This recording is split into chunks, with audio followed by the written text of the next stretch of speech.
Magandang gabi mga katongit, mga idol. Ito na pala yung karugtong ng ng pagtuturo ko ng tongit kasi nung nakaraan, 'di ba, nagturo ako sa Pusoy. Pero bago natin umpisahan 'to, paki-like and share po at paki-subscribe na rin po at huwag kalimutan pindutin ang notification bell para lagi kayong updated tuwing may video kong bago na ilalabas. Ang pag-uusapan po natin dito yung palakad, pero hindi siya yung iba yung pakulay sa palakad. Palakad lang siya, wala tayong ipapakulay. Kaya ito, umpisa na po natin.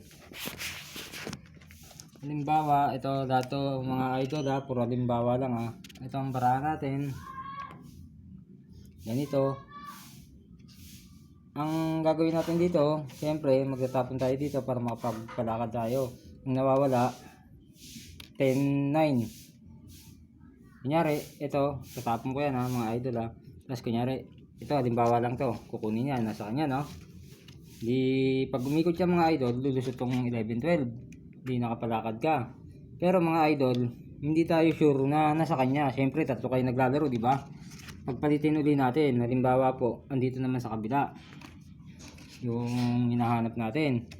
Ang itatapon pa rin natin, kung tayo magtatapon, ito mga idol Ngayon, pag umikot po yan idol na hindi siya nag-release ng then tatapon na natin dito idol.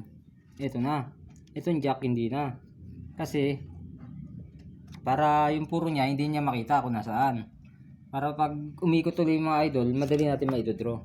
Ganun lang po mga idol. Kaya sana meron kayo natutunan. Tapos nga pala ulit mga idol, baka bukas sa Pusoy naman tayo. Pero sa tongit, tutuloy-tuloy pa rin natin to. Kaya hanggang dito na lang po.